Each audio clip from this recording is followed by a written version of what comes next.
ನಮಸ್ತೆ, welcome two news sense. ನಾನು ಜಾನ್ವಿ. ವೀಕ್ಷಕರೇ, ಯಾರೆಲ್ಲ ಟಿವಿ ವಿಕ್ರಮ ಚಾನಲ್ಗೆ ಇನ್ನೂ ಸಬ್ಸ್ಕ್ರೈಬ್ ಮಾಡಿಲ್ವೋ ಈ ಕೂಡಲೇ ಸಬ್ಸ್ಕ್ರೈಬ್ ಮಾಡಿ. ಎಐಯುಡಿಎಫ್ ಅಧ್ಯಕ್ಷ ಮೌಲಾನಾ ಬದ್ರುದ್ದೀನ್ ಅಜ್ಮಲ್ ಮತ್ತೆ ಪ್ರತ್ಯಕ್ಷ ಆಗಿದ್ದಾನೆ. ರಾಮ ಮಂದಿರ ಉದ್ಘಾಟನೆ ಕಾರ್ಯಕ್ರಮಕ್ಕೆ ಮುನ್ನ ಒಂದು ವಿವಾದಾತ್ಮಕ ಹೇಳಿಕೆ ನೀಡಿ ವೈರಲ್ ಆಗಿದ್ದ ಬದ್ರುದ್ದೀನ್ ಅಜ್ಮಲ್ ಈಗ ಮತ್ತೆ ಅದೇ ಥರದ ಹೇಳಿಕೆ ಜೊತೆ ಬಂದಿದ್ದಾನೆ.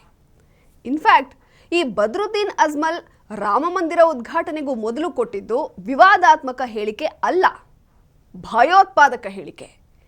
ರಾಮ ಮಂದಿರದ ಪ್ರತಿಷ್ಠಾಪನೆ ಟೈಮಲ್ಲಿ ಮುಸಲ್ಮಾನರು ಮನೆಯಿಂದ ಹೊರಗೆ ಬರಬೇಡಿ, ರೈಲು ಪ್ರಯಾಣ ಮಾಡಬೇಡಿ, ಈ 4-5 ದಿನ ನೀವು ರೈಲು ಪ್ರಯಾಣದಿಂದ ದೂರ ಇದ್ಬಿಡಿ, ಮನೇಲೇ ಇದ್ರೆ ನೀವೆಲ್ಲ ಸೇಫ್ ಆಗಿರ್ತೀರಿ, ಈ 4-5 ದಿನ ದೇಶದಲ್ಲಿ ಏನು ಬೇಕಾದರೂ ಅಪಾಯ ಘಟಿಸಬಹುದು ಅನ್ನೋ ಹೇಳಿಕೆನ ಈತ ಕೊಟ್ಟಿದ್ದ.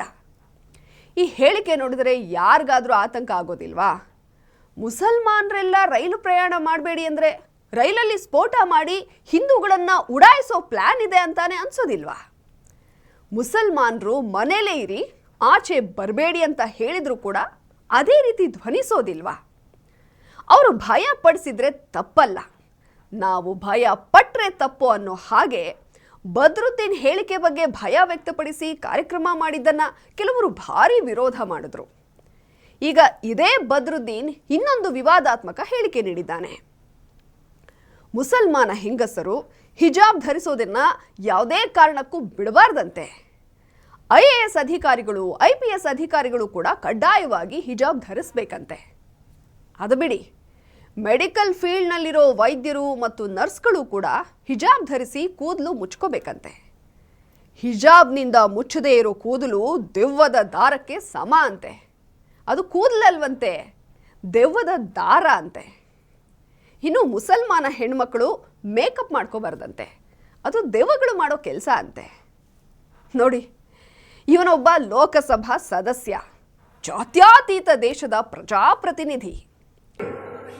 শয়তানোর রশি বেটিন শয়তানোর রশি বেটিন তোর চুল শয়তানোর রশি বেটিন তোর মেকআপ শয়তানোর রশি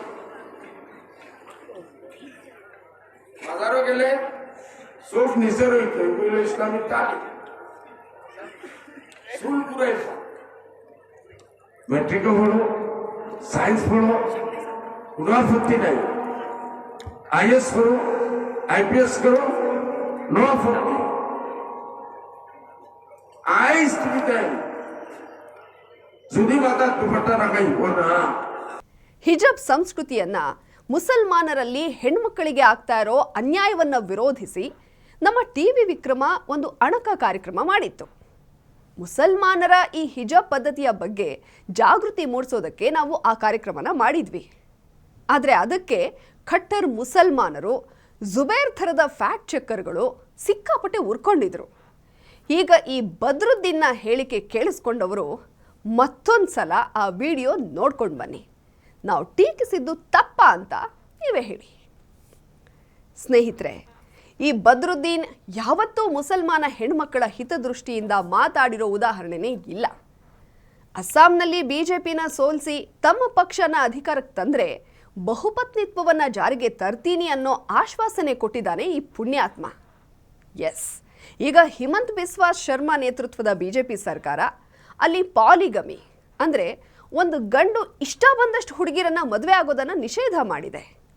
ಈ ಬದ್ರುದ್ದೀನ್ ಹೇಳ್ತಾನೆ, ಕೆಪಾಸಿಟಿ ಇರೋರು ಎಷ್ಟು ಮದುವೆ ಬೇಕಾದರೂ ಆಗಬಹುದು, ನಿಷೇಧ ಹೇರೋದಕ್ಕೆ ಇವರೇ ಯಾರು, ನಾನು ಈ ನಿಷೇಧನ ರದ್ದು ಮಾಡ್ತೀನಿ, ನನ್ನ ಕೈಗೆ ಅಧಿಕಾರ ಕೊಡಿ ಅಂತ ಕೇಳ್ತಾ ಇದ್ದಾನೆ. ಈಗ ಇವನ ಪ್ರಕಾರ IAS ಮತ್ತು IPS ಅಧಿಕಾರಿಗಳು ಹಿಜಾಬ್ ಹಾಕೋಬೇಕಂತೆ. IPS ಅಧಿಕಾರಿಗಳು ಪೊಲೀಸ್ ಯೂನಿಫಾರ್ಮ್ ಧರಿಸೋ ಬದಲು ಹಿಜಾಬ್ ಧರಿಸಬೇಕಂತೆ. ಹೆಣ್ಣುಮಕ್ಕಳು ತಲೆ ತಗ್ಗಿಸಿ, ಕಣ್ಣು ತಗ್ಗಿಸಿ, ತಲೆ ಕೂದಲು ಮುಚ್ಕೊಂಡು ಓಡಾಡಬೇಕು. ಅಸ್ಸಾಂನಲ್ಲಿ ಇದನ್ನು ಕಡ್ಡಾಯವಾಗಿ ಮಾಡಲೇಬೇಕು. ಇಲ್ದಿದ್ರೆ ನೀವೆಲ್ಲ ಮುಸಲ್ಮಾನ ಧರ್ಮಕ್ಕೆ ಅವಮಾನ ಮಾಡಿದ ಹಾಗೆ, ನಿಮ್ಮ ಕೂದಲು ದೆವ್ವದ ದಾರಕ್ಕೆ ಸಮ ಅಂತಿದ್ದಾನೆ. ಇದನ್ನು ಮುಸಲ್ಮಾನ ಹೆಣ್ಮಕ್ಳಾದರೂ ಹೇಗೆ ಒಪ್ಕೋತಾರೆ? ಮೆಡಿಕಲ್ ಫೀಲ್ಡ್ನಲ್ಲಿರೋರು ಹಿಜಾಬ್ ಧರಿಸ್ಕೊಂಡು ವರ್ಕ್ ಮಾಡಬೇಕಂತೆ. ಈ ಫೀಲ್ಡಲ್ಲಿರೋ ಒಬ್ಬ ಹೆಣ್ಮಗಳು ಹಿಜಾಬ್ ಎಲ್ಲ ಹಾಕ್ಕೊಂಡು ಕಂಫರ್ಟೇಬಲ್ ಆಗಿ ವರ್ಕ್ ಮಾಡೋದಕ್ಕೆ ಸಾಧ್ಯನಾ? ಇಂಥ ಹೇಳಿಕೆಗಳಿಗೆ ಜಾತ್ಯತೀತರು ಅನ್ನಿಸ್ಕೊಂಡಿರೋರು ಒಬ್ಬರು ವಿರೋಧ ಕೂಡ ಮಾಡೋದಿಲ್ಲ. ಅದೇ ಹಿಂದೂಗಳಲ್ಲಿ ಯಾರೋ ಕುಂಕುಮ ಹಚ್ಕೊಂಡ್ರೆ ಜೈ ಶ್ರೀರಾಮ್ ಅಂದರೆ ಕೋಮುವಾದಿ ಆಗ್ಬಿಡ್ತಾರೆ. ವೀಕ್ಷಕರೇ, ಬದ್ರುದ್ದೀನ್ ಥರದ ಜನಹಿತ ವಿರೋಧಿ ಮತಾಂಧರು ಯಾವ ಧರ್ಮದಲ್ಲಿದ್ದರೂ ಅದು ಅಪಾಯನೇ. ಇಂಥವರು ಯಾವತ್ತಿಗೂ ಡೇಂಜರಸ್. ಬದ್ರುದ್ದೀನ್ ಹೇಳಿಕೆಗಳನ್ನು ನಿರ್ಲಕ್ಷ್ಯ ಮಾಡೋದಕ್ಕೆ ಆಗೋದಿಲ್ಲ. ಯಾಕಂದರೆ ಕರ್ನಾಟಕದಲ್ಲೂ ಹಿಜಾಬ್ ಸಮರ್ಥನೆ ಮಾಡೋ ಬದ್ರುದ್ದೀನ್ಗಳಿದ್ದಾರೆ. ನಮ್ಮ ಸಿದ್ದರಾಮಯ್ಯ ಅವರೇ ಬದ್ರುದ್ದೀನ್ ಥರ. ಹಿಜಾಬ್ ಹಾಕೊಳ್ಳಿ, ಹಿಜಾಬ್ ಹಾಕೋಕೆ ಪರ್ಮಿಷನ್ ಕೊಡ್ತೀನಿ ಅಂತ ಹೇಳಲಿಲ್ವಾ? ಮುಸಲ್ಮಾನರ ಓಲೈಕೆ ಮಾಡೋದಕ್ಕೆ ಹಿಜಾಬ್ನ ಸಪೋರ್ಟ್ ಮಾಡೋರು ಮುಸಲ್ಮಾನ ಮಹಿಳೆಯರನ್ನು ಧಾರ್ಮಿಕ ಅನಾಚಾರಗಳಲ್ಲಿ ಕಟ್ಟಿ ಹಾಕ್ತಾ ಇರೋದು ಯಾರೂ ಗಮನಿಸ್ತಾನೇ ಇಲ್ಲ. ಇದು ನಿಜವಾಗ್ಲೂ ಬೇಸರದ ವಿಷಯನೇ. ನ್ಯೂಸ್ ಸೆನ್ಸ್ ನಿಮಗೆ ಇಷ್ಟ ಆಗಿದ್ರೆ ಲೈಕ್ ಮಾಡಿ, ಶೇರ್ ಮಾಡಿ, ಕಮೆಂಟ್ ಮಾಡಿ. ನೀವಿನ್ನೂ ನಮ್ಮ ಟಿವಿ ವಿಕ್ರಮ ಚಾನಲ್ಗೆ ಸಬ್ಸ್ಕ್ರೈಬ್ ಮಾಡಿಲ್ಲ ಅಂದರೆ ಈ ಕೂಡಲೇ ಸಬ್ಸ್ಕ್ರೈಬ್ ಮಾಡಿ. ಇದಾಗಿತ್ತು ಇವತ್ತಿನ ನ್ಯೂಸ್ ಸೆನ್ಸ್. ನೋಡ್ತಾ ಇರಿ ಟಿವಿ ವಿಕ್ರಮ. ದೇಶ ನಿಮ್ಮ ಕೈಯಲ್ಲಿ, ಅಂದರೆ ನಮ್ಮೆಲ್ಲರ ಕೈಯಲ್ಲಿ.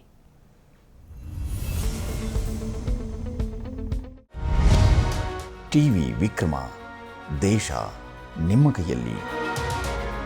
ಈ ಕಾರ್ಯಕ್ರಮ ನಿಮಗೆ ಇಷ್ಟ ಆಗಿದ್ದಲ್ಲಿ ಲೈಕ್, ಶೇರ್ ಹಾಗೂ ಕಮೆಂಟ್ ಮಾಡಿ. ಟಿವಿ ವಿಕ್ರಮದ ಕಾರ್ಯಕ್ರಮಗಳನ್ನು ನಿರಂತರವಾಗಿ ವೀಕ್ಷಿಸಲು ಸಬ್ಸ್ಕ್ರೈಬ್ ಮಾಡಿ, ಬೆಲ್ ಐಕನ್ ಒತ್ತಿ.